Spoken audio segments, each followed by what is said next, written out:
Attack warning at this military base in northern France.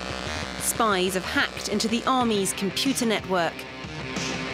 These soldiers are locked in combat with the attackers. I'm looking into what's happening. We've had an attack on the system and we're looking into exactly what it is. This scenario is just a training exercise. The soldiers are playing a digital war game against each other. In the next 4 years, France plans to spend €1 billion on cyber defence. The army's elite cyber force will double to 450 soldiers. Jimmy is one of them. The army needs cyber soldiers because nowadays it's no longer about two sides facing up against each other in a fight. Now everything is computer-based, so we have to have protection everywhere to be able to defeat different types of attacks. Jihadists targeted 19,000 French websites in the week after January's terrorist attacks, defacing homepages and posting propaganda. But the army's biggest nightmare, having terrorists hack into the computers used to launch missiles and direct drones. I don't think it's science fiction. Even though we've made sure our systems are properly protected and they're closed, we're still taking this seriously. This week's exercise is a scenario whereby an operational IT command system has been corrupted from the inside. Officially, these soldiers are training for defense only. But certain countries like the US, Israel, China and Russia have been accused of launching cyber attacks against other states. The virus Stuxnet, identified in 2010, infiltrated Iran's nuclear system, causing up to 1/5 of its centrifuges to fail. A New York Times investigation claimed the US and Israel had cyber-sabotaged Iran's nuclear program. And last year, hackers made it impossible to turn off a blast furnace at a steelworks in Germany. The government said the hackers caused, quote, massive damage, but the identity and location of the steelworks remains top secret.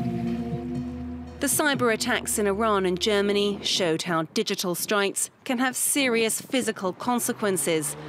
Imagine Paris in the hands of hackers, the electrical grid, water treatment, public transport, all being manipulated from afar.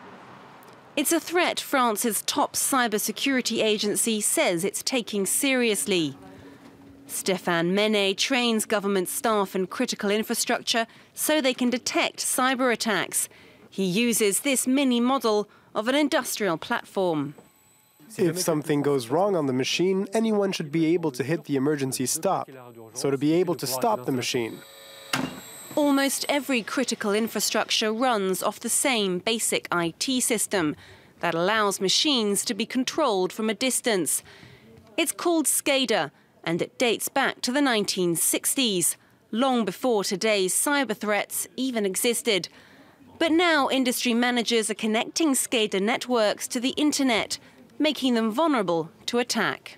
What's difficult is that the group of people we're dealing with are mostly control engineers, not computer scientists. Nowadays, these two worlds have to live with each other. They have to work together to reinforce the security of this infrastructure.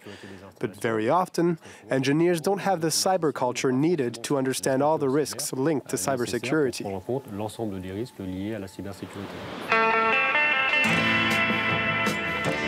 We headed to Cancun, Mexico to meet the experts who hunt down viruses. They're known as ethical white hat hackers, and they've been invited by Eugene Kaspersky.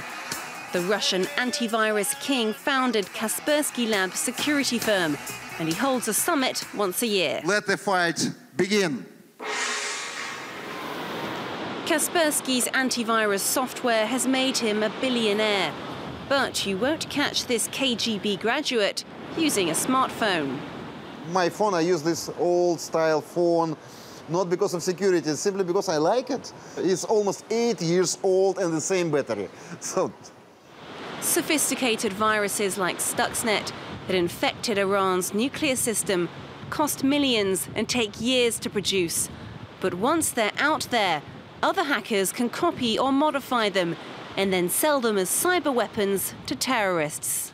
I'm afraid the next step, that's traditional terrorists, to employ software engineers to design attacks on critical infrastructure. Of course, they don't have enough of clue how to develop the software, how to design the attacks. They will employ professional hackers, maybe professional criminals, or maybe kidnap and force them to do that. But even if terrorists could attack critical infrastructure, would they? At the summit, we met a 22-year-old American who tracks jihadist hackers. 10 years ago, he set up an internet forum to engage with young Muslims. Some of his online friends disappeared to join the jihad. They do splashy attacks. They do attacks that get lots of media attention, but they don't want to attack critical infrastructure because they don't want to take the heat. They don't want more intelligence agencies on them than they already have. They want to remain stealthy. What's scary is that all that's preventing it right now is that the motive isn't there. The capabilities are there, the people are there, it's just they haven't seized them yet. Behind their computer screens, and even on this Mexican beach, the white hat hackers are keeping their guard up.